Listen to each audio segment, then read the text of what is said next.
trips throughout the facility, or the city, but we picked up about 60 total. Water maintenance, we're running into a lot of water main breaks at this point in time of the year. Actually, we're on one right now on Franklin and Courtney. We did have a quite large issue that we had on McKinley Avenue, which took us almost 4 days to finally find it, fix it, and there's people over in that area were out, 3 or 4 houses were out water for about 3 days. But we did have temporary lines hooked up for them after about 2 days. We have a piece of equipment that's called a correlator that I guess we supposedly purchased with several other municipalities, but at this point in time, we did use it on that leak on McKinley, and it said it was supposed to be in a certain area, and it was 800 feet away from where it said it was leaking from. So since all that has transpired or whatever, I've reached out to the company that has it. I made a phone call to them. They have a guy who's out, the company is from New Jersey that makes this correlator, and he's in New York State right now doing training somewhere, according to their company. I left him a message today. He has not called me back yet, but tried to set up a training for all of our staff and any of the other, I believe we were paired up with Fredonia and Sheridan in purchasing this thing from what I can understand. So we'll open up that training to them, and I asked them if they would be able to reprogram it or whatever. What's it do? It's supposed to help you detect where the leak is in the line. Because unfortunately the McKinley Avenue leak, the hole was in the bottom of the pipe, so the water was going down and it was going into the storm sewer. So there was no leak, no water coming out of the ground, so we could tell where the leak was coming from. So it made it even more difficult. So that's when we were using that correlator thing. It was supposed to tell us where it was. We dug about a 20-foot hole both sides of where it said it was, and it was like 3 houses down the street, and we finally found where it was.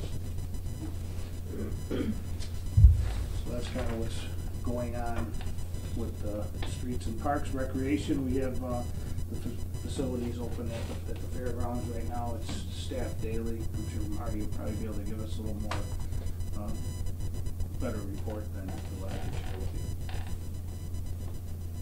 Any questions on anything? Yes, Marty.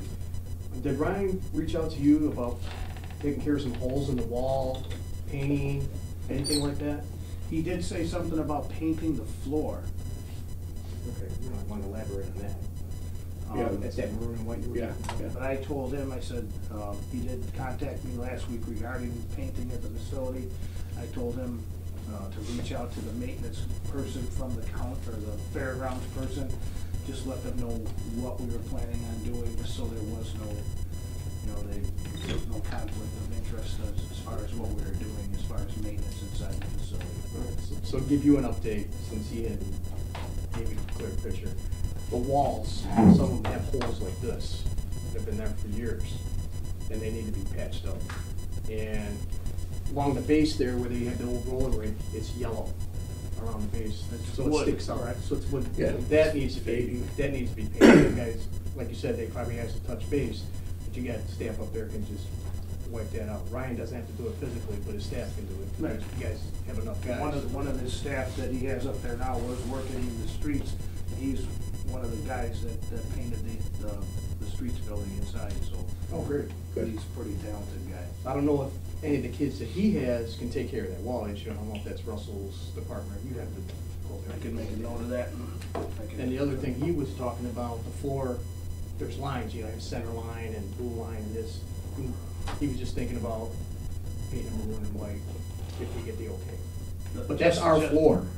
We got the okay and the paint was donated already, so.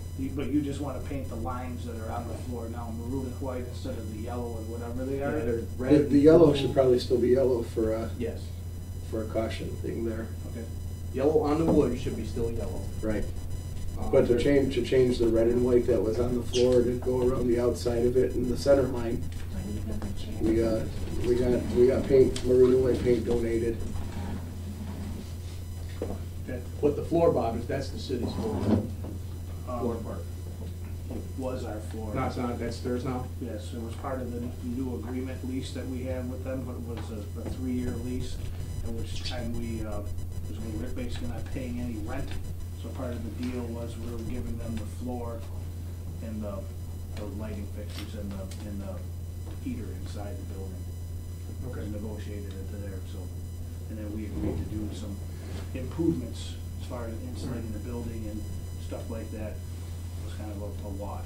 That was a good deal for us, because that floor was only supposed to be guaranteed for 10 years, and it's been there 20. And that was part of Mr. Harrington, what his concern was, that if we didn't continue on or whatever, that we took the floor back, you know, what was underneath the floor, so they were concerned that they would have some type of repair issue, so that's why we negotiated a 3-year deal with them.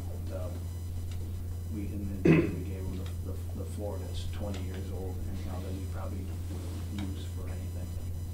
And also, we talked about, at the committee meeting, about getting some signs up there saying, this is City of Dunkirk Recreation Department. I'm sure he hasn't reached out to you about that yet. You want a sign? Sign or banners or? Signage on the outside and signage trying to get there, because there's a lot of, I know the mayor said that he's had a lot of calls. I know a lot of people have asked me when I've been out which one is that city rec building, they say all the time, so. See, we're getting new people in there, it's never been in there for all these years, and now we're getting more movement in there. So maybe we could make a couple signs that would be not a permanent, but we could put them like in a cement bucket, so to speak, with an arrow on it, with rec center this way. You know, once they come in the gate, they would go so far, it would be arrowed this way, and then maybe another one down at the other end. However it works to get there, because even our city reporter didn't know where she was going for the last meeting, so. But even if we had a sign inside, a nice looking banner or something, say, welcome to the City of Dunkirk Recreation. We're inside, you mean? Yes. Yeah, we should do a nice sign. Ryan did reach out to me on that, by the way. Okay. So, Were you able to get the VACCON truck up to the 4th Ward after we talked at the last council meeting? Yes, they went, okay. the next day they went, Okay. took care of the drains on. Did you see the corner that I was talking about that was really I bad? didn't go, Okay. I sent them there first thing in the morning, they went up there and took care of that. Okay. So since we got Sean here, we could probably have him give us an update on the wastewater treatment, huh? How's things going here? Yeah. Not too good, but we're tired along. As you know, we've been meeting with Wendell, and we're looking at the bar screen installation and a new grid system. Wendell is the engineering firm that the city's contracted with, it's helping design the new bar screen and the grid system downstairs. Sean and Randy just came back from a 3-day training in Kansas City, Missouri, on this new equipment that we're getting. Sean, can you elaborate on some of the stuff we're not doing too well here? Well, the screening is. and some of the stuff we are, I'm sorry. the stuff we're not doing good. Share the good and the bad.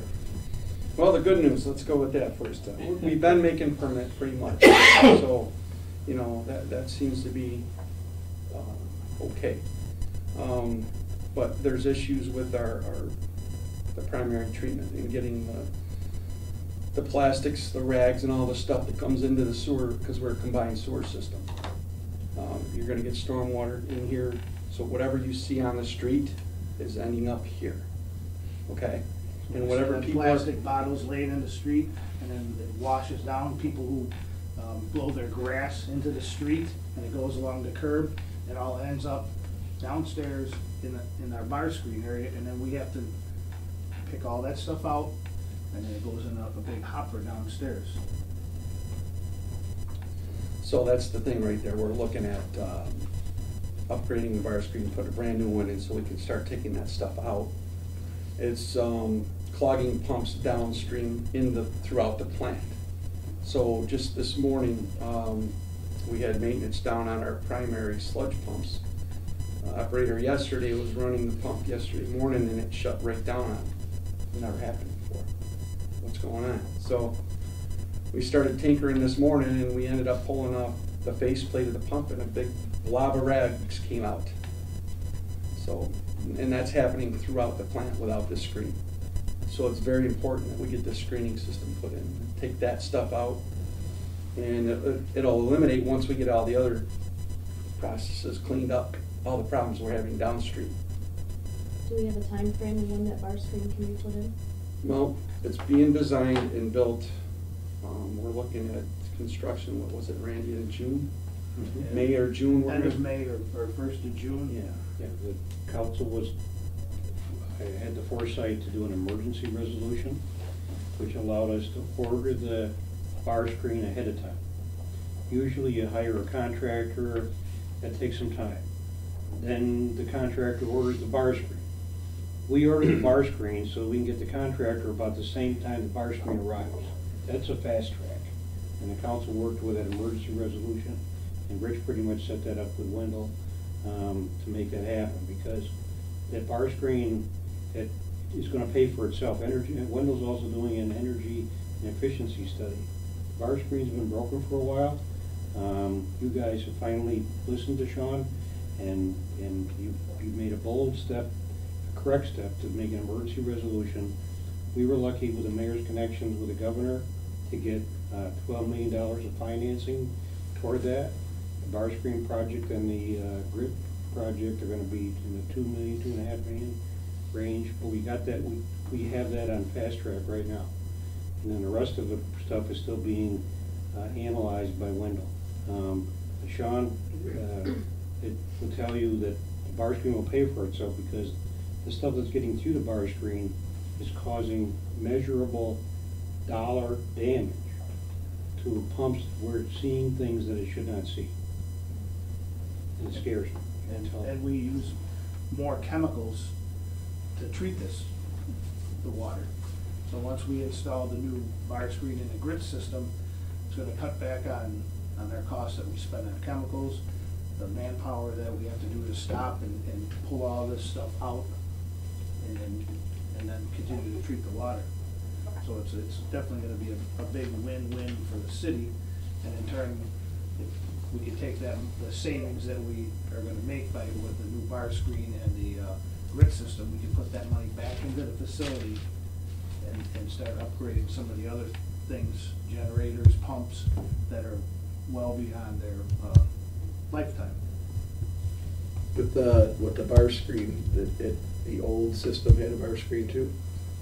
Or no? I'm sorry? Was there We some had- type of We had screen for two the bar old screens. system? We have they're like big fingers that reach down into the wet well, and it pulls out the stuff like that. There's a fine bar screen, that's the one that is broken right now, and then we have a coarse bar screen, which is the one we use. But the coarse one can pick up Right. the big objects. All the little objects continue to flow into the water. How long is one good for? Like, how long was the one down? The fine one's been broke for how long? For about 5 I was years. gonna say since I've been on council. All right. It was Because- put in 1970 under the Clean Water Act, when most of this big part of the plant was built, when Ange Bennis was here. We got our money's worth out of it. Okay, so they should last a while. I'm just wondering, so instead of having this happen in 10 years from now, if we plan that we're This- gonna this have to will be a- replace again at This will some be point a in time. 25 to 30-year fix. All right, It's But- stainless steel, it's already been tested at other locations. Sean and Rich did their homework to find places where this particular bar screen really has been put through its paces, and we know we're getting what should fit here. And part of the emergency resolution allowed us to pick the right screen to get the most bang for the buck at this location. Wendell has really done the city right. I mean, they can come in and tell you badly with a bunch of fancy names and words and stuff like that, and we would say, okay, give me one, but then come to find out it's not the right piece of equipment for us. They've reached out and found out what's gonna work for us the best. We're gonna get our biggest bang for our buck, is what we're gonna be getting in May. good. You guys happy with that? Oh, yeah. Good.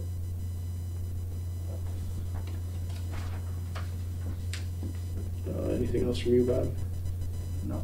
One thing here, we do have some operator trainees that we have. How many do we have, Sean? Is it 6, 5? 3. 3.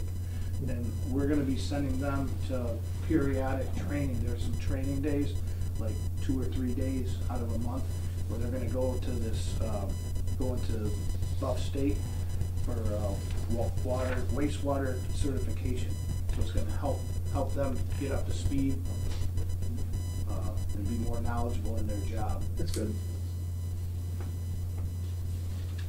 All right, under cost saving ideas, Randy, actually, I guess I could probably take the wax fuel off of there, huh? Or I'd implemented. just like to say that's working real well. We got our first bill with that, and it's itemized automatically with what used to take me 1 to 2 days per month to do. And it's all, it's incredible. Really good call. And it's, I checked the numbers to make sure it's making the proper deductions for tax and stuff like that. It's doing all that. Yeah, they do the reporting, right? Oh, yeah. And so, real happy with that. And then the directors asked me to get a quote from the company that put the 2 tanks in up at the garage 25 years ago. They've given us good service for the time. It's time to look at what it would cost to take those out of there and not have the environmental headache down the road. They're in good shape now, so it's actually a good time to take them out when they pass. So we're looking at that. And then for solar update, part of the energy study, they got Rich's attention with Wendell.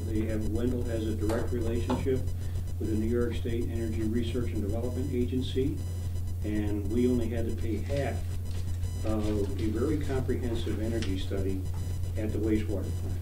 It's such a good study that I would recommend it in other locations too. But the wastewater plant is the biggest user of energy for allocation in the city. If you have time for Sean to give you a tour sometime, you can see where all those different places are. It's amazing the technology that Sean's in charge of down here. And for being a 1970s plant, it does a really good job.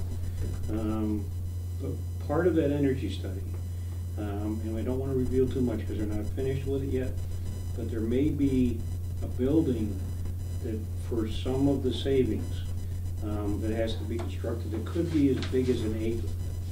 And so on top of that building would be a perfect location to put solar panels.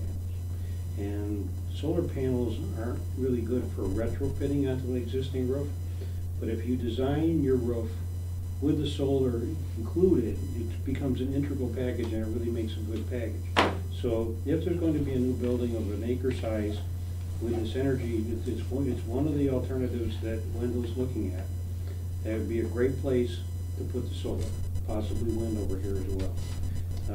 And then the rough calculations, not to give it away too much, but we're getting excellent. A good chunk of that $12 million is grant money. Means you don't have to pay it back. And then the other part of it is 0% interest over a 30-year period. And the Environmental Facilities Corporation, until Mayor Rosas and this council got in office, said that Dunkirk was not a hardship community. Scary. Because, I mean, we're a diverse community, we have hardships, we admit it. And in some way, we're proud of it. We have a diverse citizenship, we like to get along with all of it. We need the help as much as anybody else I can think of. And the mayor's connection and you guys helping, we got that funding. So we got funding at the best rate we've ever seen. And when you do the calculation with the energy savings, in business they call it return on investment. Your investment pays for itself in 17 years. We could do these things without this funding and still get our money back in 17 years. So it makes no sense not to fix anything. Everything that we're going to fix has a payback. And some of it has an incredible payback.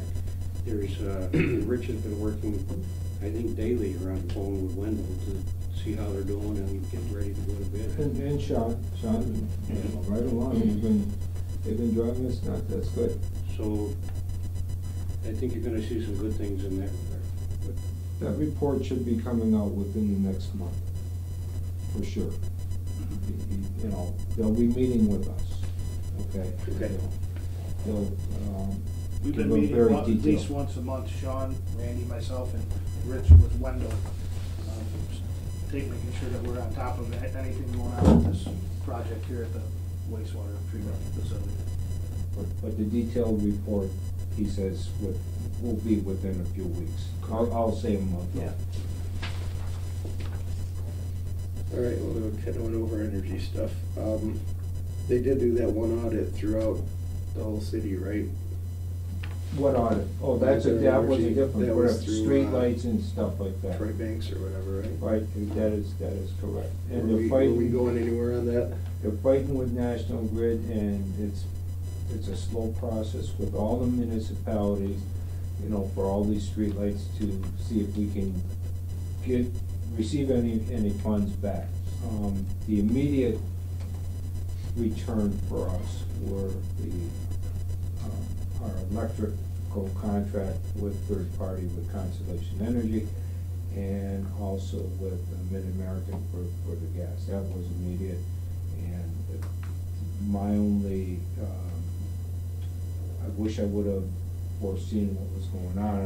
I would have extended those contracts, because they're only 2 and 3 years, and that goes around pretty quick. We're doing quite well with them. I wish I would have had a 5-year contract, but, you know, who can see, right?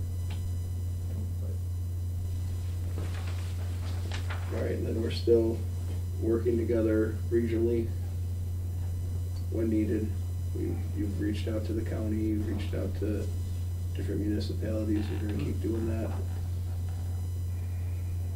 The big item, Howard Street Bridge. Talk about regionals. Yep. This started with a meeting that the mayor had with the regional director of the New York State Department of Transportation. He took along the director of Department of Facilities with the county, Mr. Spanos, and I went along, and we had met with the top people in Buffalo with New York State DOT right at the beginning of the mayor's administration.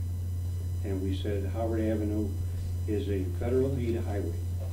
It was designated that because it's access to an industrial area. It's been designated because of that, it gets special treatment from DOT and from the federal government. And so we had 3 different approaches towards solving that bridge problem, and we got them all going. And we were successful in getting the most beneficial one, that we got notice that we're gonna get $750,000 from the governor's office on a program that was initiated in 2016 called Bridge New York. And that's going to, and the regional director for DOT said that he would, because of our presentation with the mayor at DOT, that was the #1 project in Western New York, Region 5 DOT. So when you saw in the paper how many were listed, well, guess what? The Howard Avenue one was given before any of those other decisions were made in other locations. In Chautauqua County, Cattaraugus County, Erie County, Howard Avenue was first. And I'm proud to say that our department did the engineering study for that, made the application. We did have a plan B. If that wasn't going to be accepted, we got the Department of Transportation to give us some culvert pipe. The culvert pipe is still located. It was not used for Route 219 construction over near Springville. We own it with the county. So we're still gonna go get that, because we could use that culvert someplace else. It's probably $50,000 or $100,000 worth of culvert that they're gonna give us. So we're gonna go get that. That's Plan B. So we got Plan B, A, and Plan B. And we're getting all kinds of calls from Howard Avenue, thanking you, Councilman, thanking you, Mayor, thanking you, committee. It's gonna be exciting to get that done. Is there any estimated time on that? It's gotta be done in 2017, and I just got the letter today saying that they've assigned a person to call me to tell me what the next steps will be. So, I thought it was great, and we kind of all got surprised by seeing it in the paper before we even got a letter. But now we have the letter, and I mean, we were gonna be introduced to the process. Did you say who's doing the work? We Is get it the county bridge crew doing it, or is it in-house with city, or? What they recommend is that we contract it. So, Okay. yeah, there's enough money in the 750 to hire a specific bridge engineer and contract the whole thing so you can get it start to finish done. The county bridge crew is going to come and fix the culvert on Central Avenue over Crooked Brook Creek. It's the same creek. It's been broken for many years. We also are going to fix a couple of pipes that go through that culvert at the same time. Trying to merge those two projects together, because the fixing of those pipes is a pretty costly item. We're going to insert a liner inside those things rather than dig it up.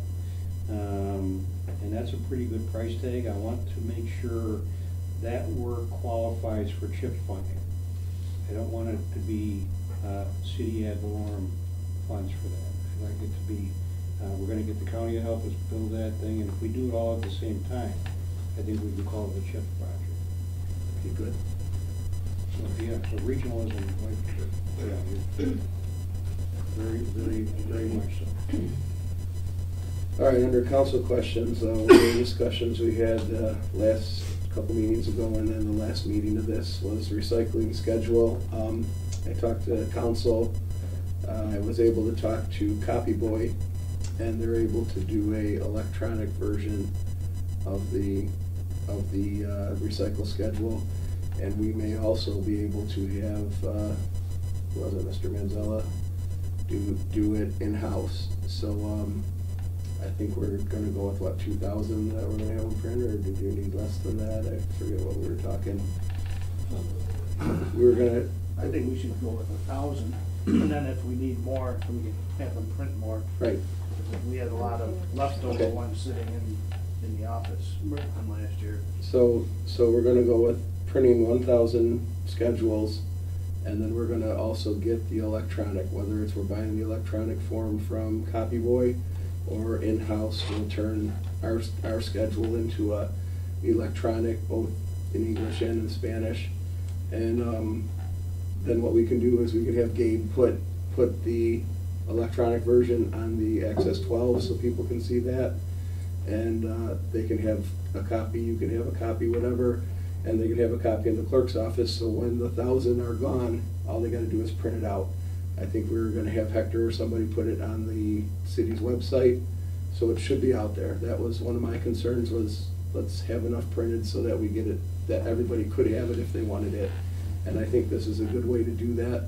And on the other side, it saves us money because, excuse me, it also saves us money because this is gonna end up costing us about $2,000 less than what we normally do.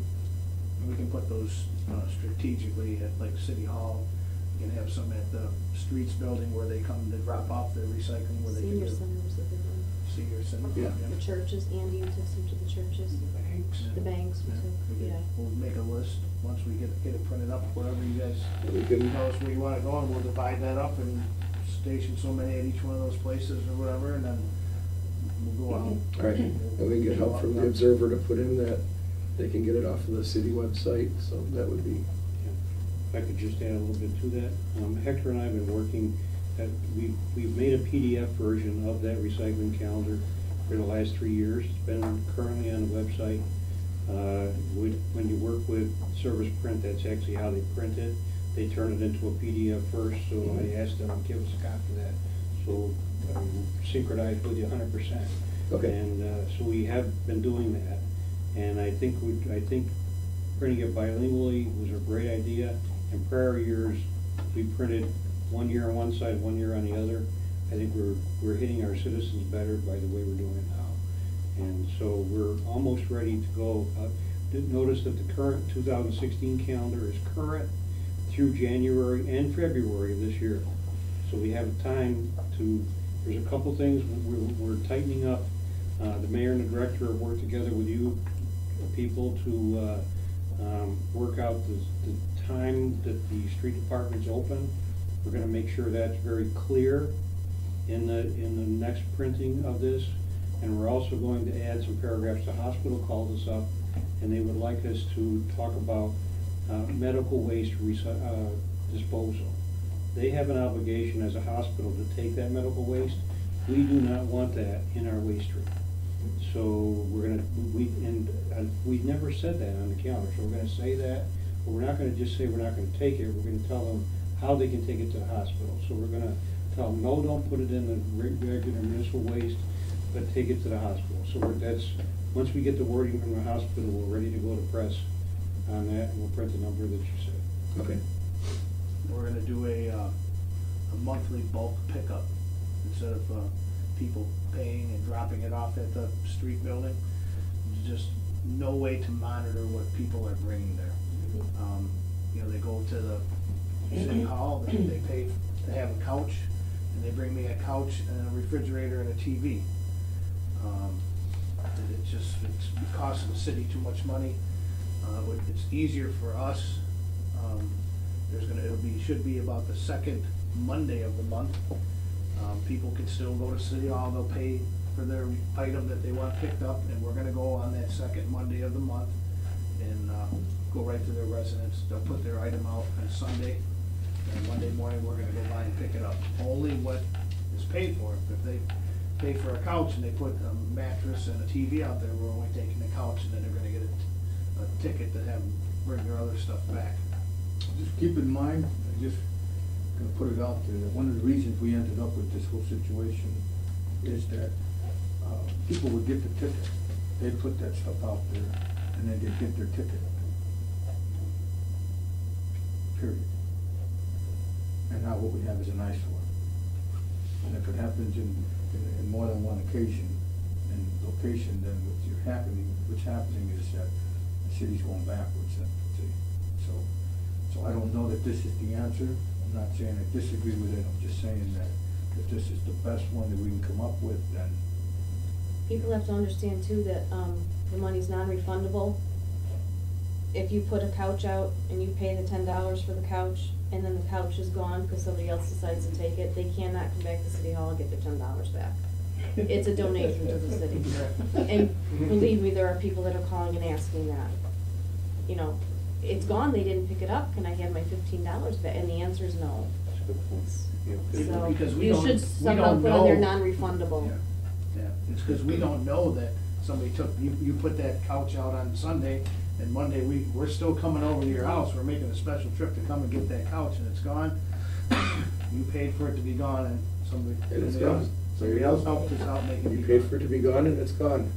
Are we still considering doing the flyer to the schools, to the elementary schools at least? Is that something you're still working on, or we scrapped that idea, or? I was gonna have it printed at the same time we do the calendar. Okay. And just letting them know what's recyclable and what's not, I think was important. Yeah. Because we were still getting a lot of stuff, not last year, but the year before, of Pyrex dishes and things like that, of people that are just throwing hangers and garbage in with the recycling. That costs Once us this, money. the new schedule comes out in March, I've talked to Gabe, and actually, we're gonna do a on-site little documentary, so to speak, on the recycling program. I'll go out, and he's gonna film me, I'm gonna show you what gate you come in, where do you go to put your newspaper items, where you put your leaves, where you put your branches, take them up to the building, show them what door to go into, show them the bins inside, put this stuff in here, what's not accepted, and what we do take there. So it'll be, put that right on Access 12 too, once this, Gabe's gonna be busy. yep. I do have a question. There was an editorial in the paper, I don't know if it was yesterday or the day before, somehow that comment was made that we're making money on garbage removal. That's not. It was in the editorial. Yeah, So I believe we are yeah. possibly making a little bit money on recycling now, but we are not in fact making money on garbage, No, that correct? person said What do you it all mean mixed up. You pay your. A retiree. A A retiree, retiree wrote a letter to the That we're editor. making money. that we're making money off of garbage removal. And it was news to me, so I had It pays thought for it. I guess it should have been said that it pays for itself because people pay their tipping fee, and we come and pick up their trash. I just wanna make sure I wasn't missing something. Now, the gates being closed now, people are not dumping stuff after hours anymore? No, we started about a week ago, locking the gates at 2:30. I did catch somebody in there, it was on a Sunday. Really? When the gates were closed, and they were going in the fire gate where it says, by the steel plant, where it says do not enter. Right. So now we close that gate, we chain that up every day, and then the east gate is What locked. was his business? What was he doing? Dropping off brush. Get out.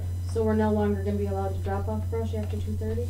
We, myself and the mayor, we sat down and, we had a lengthy discussion on this, and, once spring comes, there's really no one's bringing any brush or anything right now. The only thing they're bringing now is tires, mattresses, TVs and stuff like that, because the gate was being opened. No one's bringing any leaves or anything really now. But what we discussed is that the gate will be closed at 3:30, just like it is at the transfer station and all the other places. It'll be Monday through Saturday from 6:30 to 3:30, and then there will be no dropping off of anything on Sundays and holidays. And they're just gonna change that on the recycle calendar as well? Yep. The reason I asked is I was getting a haircut the other day, and there was a guy there that does trimming and so on. I guess you knew I was there. I get a haircut once in a while, okay, at least a month. And and he was stating how pissed he was because he went to take his stuff there and the gate was darn closed. And he was cussing and he said, those people, he knew I was there, so he was saying it on purpose, I would hear it. And I said, did you pay your fine, your regular, for your ticket to dump? Did you know how, when you're supposed to dump stuff? I says, yeah. Yeah, but my friend brings it from Fredonia and I have to dump it for him. Jesus. That's what we're trying to avoid. Because if it's happening, you know. That's Which will lead us right into contractor brush.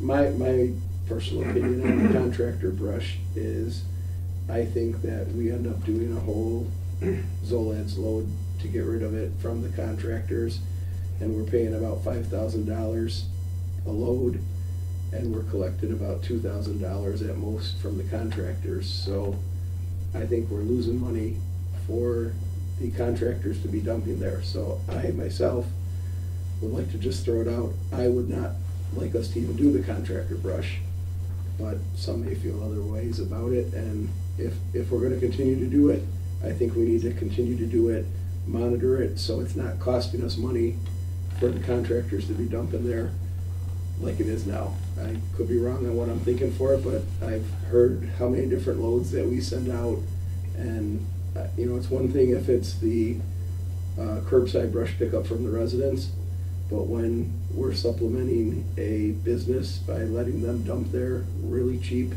and we're paying an extra $3,000 for it, or $2,000 or whatever, then I think that that's wrong, and they should find someplace else to dump their brush. But I'd like to open that up to discussion. I think that is the problem that we're having. They know that by dumping it at our facility, they're paying less than if they would have to take it down to the transfer station. Correct. They are commercial, so Mhm. why don't they just take it?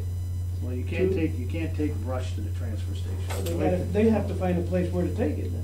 That is And true. pay a little more. That is true. So you have two problems. You have one problem is that if you don't allow them to dump, the stuff is gonna be sitting at residences' homes. You're gonna end up with places like Maple Avenue that have problems with rodents. Whether you can see the brush from the road and it's an eyesore or not, you're still gonna have these items sitting in people's backyards, and that's what will happen. The second issue is, you're not gonna stop a contractor from bringing a small truck that's not marked and continuing to dump.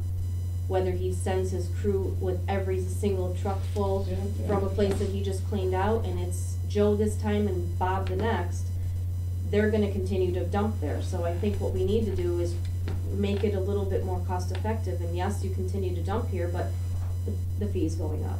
Right, And it needs to that's kind be- of what I was getting at. Raise the fees Yeah, then, and right? so if we can find out somehow what it would cost for a contractor to dump it wherever they will dump it, and what that cost is, and say, well, we're not gonna charge you this, but we're gonna charge you a little bit less, but it's still a feasible amount of money, because you're not gonna stop contractors from dumping. So if you gotta make money on it, then, and it needs to be clearly stated.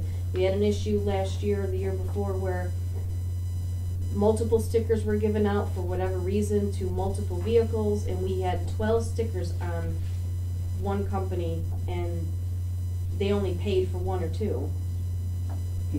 And they were continuing to dump. I mean, we want the city to look, and we want people to cut their hedges and their trees and their bushes, so Per ticket price. putting the things in the right place and still making it so we are making money on it, I think is the goal. So if we have to change that fee, then I'm okay with that. 2 things to share in this. It should be limited to city residents, only people only Dunkirk city residents are allowed to dump there. If you're a contractor, you pay the contractor price. But we've had people that come from Fredonia, people that come from Van Buren and all these other areas, because I've seen them bringing their stuff on a Sunday or on a Saturday when no one's really around. So first of all, we need to make sure that it's very clear that we only accept City of Dunkirk residents. What is the fine if they are dumping and we pursue something I like believe that? it's $75 Per incident? occurrence. Yes. So maybe that needs to be clear in an article in the paper We could- when springtime comes. We can do that. The one thing, and myself and the mayor, we sat down and we during our whole recycling and all this conversation, and he brought out a couple good points. He used the example that Peer Services, they do the lawn care at Community Bank.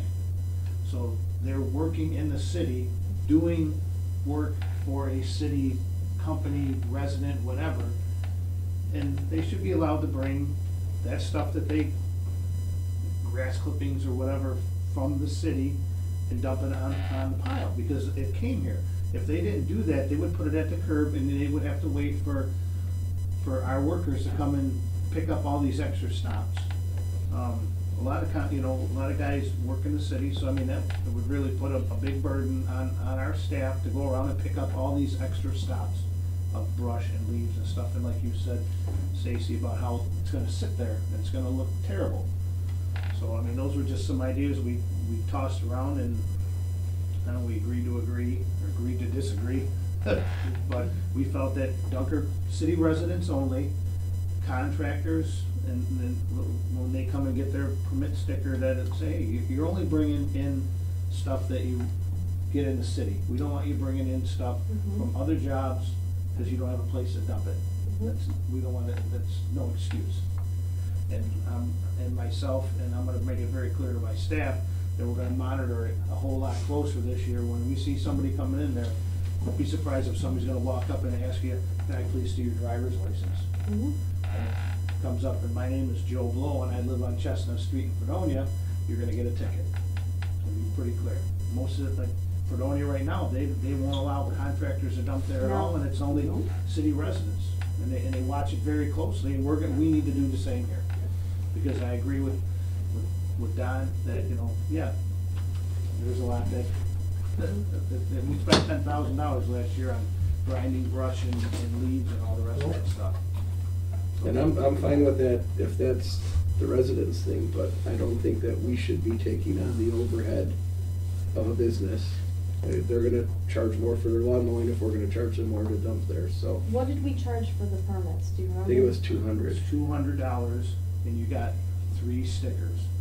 When I proposed, myself and Double Mr. that. That's what I'm thinking, is double it. And get the 2 What I stickers.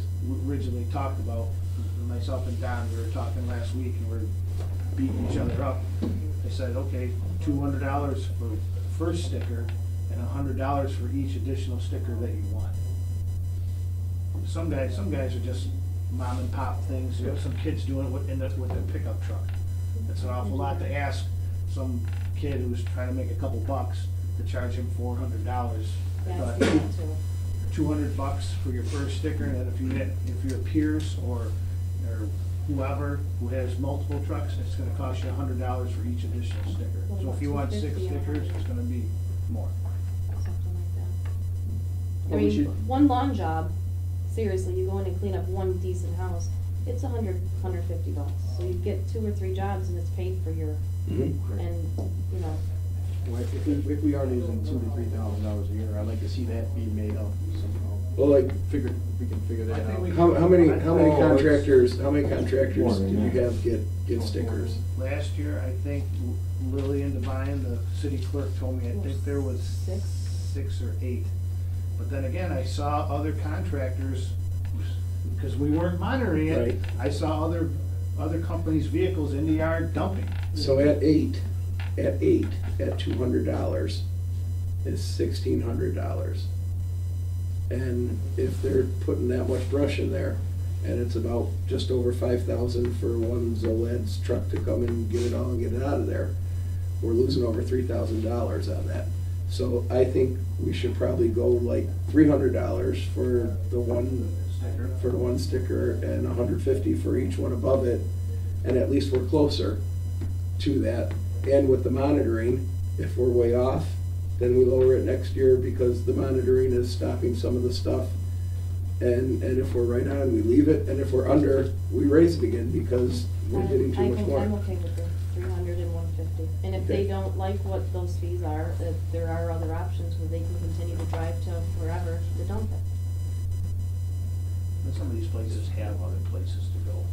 When I questioned that gentleman who was dumping on Sunday, and it was, actually it was January 2nd was the day, and I questioned him, he goes, well, I got a permit. I go, well, it expired 2 days ago. So I'll go to City Hall tomorrow and get another one. I said, it's gonna be for city residents only. And then he says, well, he goes, I'll have my kid get it for me, because See, he lives in the that's- city. It will be monitored. I There's guarantee you there's it'll be ways to, monitored. there's ways to dump it without dumping it there anyways. I mean, I know Well, he told me working that, for the he goes, county, well, we dump it at I'll take it farmers' somewhere else. places, DPW places that are trying to fill in stuff. We dump all over the place.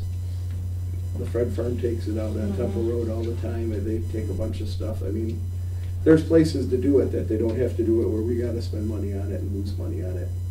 So, Stacy's good with it, I'm good with it, Marty, We're doing Andy. So it's gonna be. I will $300 for the contact- first sticker, 150 for each additional sticker for contractors. What is it now? 200 200. Three stickers. for 3 stickers. So I'll get a hold of Sean and let him know that we'll want that resolution for the next meeting, because it's gonna be starting to come up time where they're gonna be doing it. Yeah, people have asked, and they've called City Hall, and it's been, Lillian has called me and asked, I said, we're just gonna put it on hold for right now till we figure out what we're gonna do. Was that something that was in our, was that in our codes though? Did we change those fees to affect our codes? No, Are you sure? yeah, I'm pretty sure. Because if that's the case, then we have to make sure that we'd, No, you could double Table it check, and but have I don't think a it public had to- hearing. we didn't have to Okay. do anything with code. I don't think. Let's get it written up, and then Yeah, you can I'm check not- with Sean and see, check with him when I talk to him too.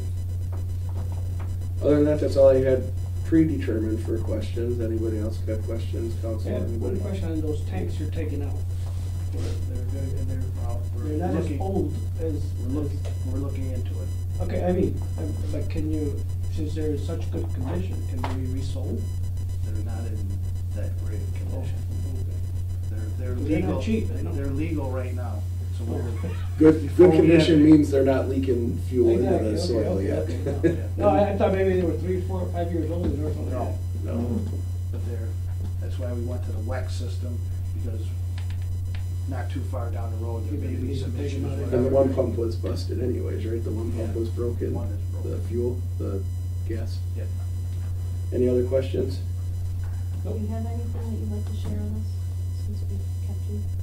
Anything else that you're working on, or issues that you have down here that you want us to know about? I really didn't have anything prepared for you, so. Next time, be ready. We got a list. We got a lot going on here. I know. There's a lot going on here. And there'll be more coming on Pretty as sure, as this yeah. project Oh, yeah. progresses. There's a lot. Yeah, we want to see you guys succeed here, so I mean, if you guys need to reach out to any of us, the mayor or Bob, anybody, to let us know what we could do to help, we're ready to try to help. Just a get little things going. background on Sean. Sean's license is a 4A wastewater treatment plant license. That's the highest license in the state of New York. You can operate any wastewater plant in the state of New York. We're lucky to have him here. This plant is so complex that it's the only one around here that requires a 4-wheel license. Unfortunately, he's the only person here that has a 4-wheel license. He's trying to encourage other of his operators to get that additional training, but I think we really owe Sean a debt of gratitude for his dedication to the city and what he does down here. Yes, thank you. Thank you, Randy, but, you know, I'm grateful to be here. I was born and raised here, so I'm putting a stake into the city, so I'm happy to work for the city. So. Good team effort. Appreciate it. John, has anybody showed interest in getting that? The 4A license, I have an operator, 3A operator on second shift. I've been nudging him, and he's actually tried the test, and he failed, so he needs to study, and they're not easy tests. The 3A test as well is hard too. So your 3A operators, the pass-fail percentages is 50%. So it's a national recognized exam. So these people got to be sharp, and they got to know what's going on. And they're asked to study a lot. But you can do it, you know. And hopefully he will get there, because it's nice to have someone on standby. Yes. Especially within our system.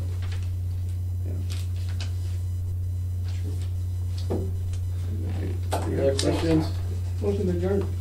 So Sean will give us anyone wants to hang out, Sean will give us a little quick tour around the facility. And for those that aren't touring and don't have anything else to do, there is a cable board meeting at 5 o'clock at City Hall conference room.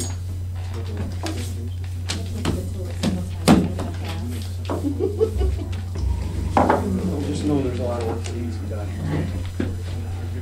Probably someone saved up, I think. Absolutely. Staying for the tour. No, I've seen enough of it. I've been here many times. Just make sure you don't get that link call down there. I know where it's gonna go. It's gonna go into big rake. I heard you. Unfortunately.